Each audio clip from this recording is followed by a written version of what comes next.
شوف هاي كاميرات مراقبة. شوف السيارة شلون راح تقب. الله شاهد السيارة ما حد يمها. قبت انفجرت الاسطوانة البلاستيك. دبة بلاستيك انفجرت بسبب الحرارة الشمس. انفجرت الدبة. شوف السيارة شلون راح تاخذ الدبات كلها راح ياخذن والسيارة كلها تحترق.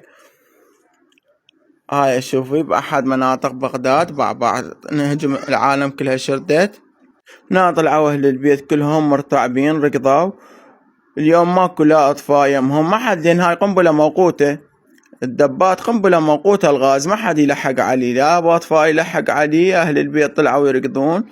شوفوا السيارة شلون راح تنفجر. اليوم هذا ابو السيارة الوكيل مال الغاز لا عنده تأمين لا عنده ضمان اجتماعي محاسب من وزارة النفط عليه ضريبة. شوف هسه هو حاطها بالشمس. انفجرت الاسطوانة. بعد السيارة شلون راح تاخذ كلها تنفجر الاسطوانة كلها. اليوم ثاني انفجار طبعا يعني البارحة انفجار بالديوانية اليوم انفجار ببغداد. باع كلها راح تلقى في السيارة قدامكم يعني امام نظاركم يعني. هاي شوف السيارة انفجرت اخذت الاسطوانة كلها الغاز راح تاخذ.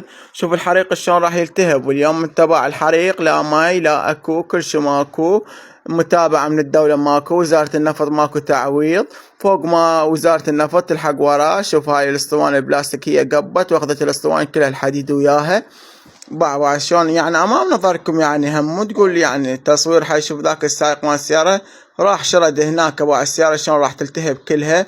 والحلال مال العالم كله يعني. هاي لكفت الاسطوانة كلها الدبات كلها لكفت السيارة لكفت.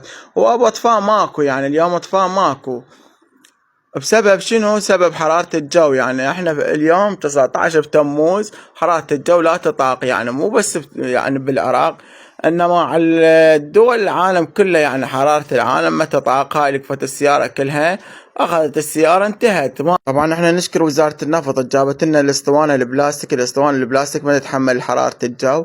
الاسطوانة ما مضغوطة يعني تتمدد بحرارة الجو. هي تموع ولكفت السيارة ولكفت هاي كلها راحت السيارة احترقت وراحت الاسطوانة كلها. وراح نص البيت راح يحترق يلقف وياه. كل هاي الانفجارات والحريق وقدامكم اليوم لاكو ضمان اجتماعي ولا اي تأمين من وزارة النفط.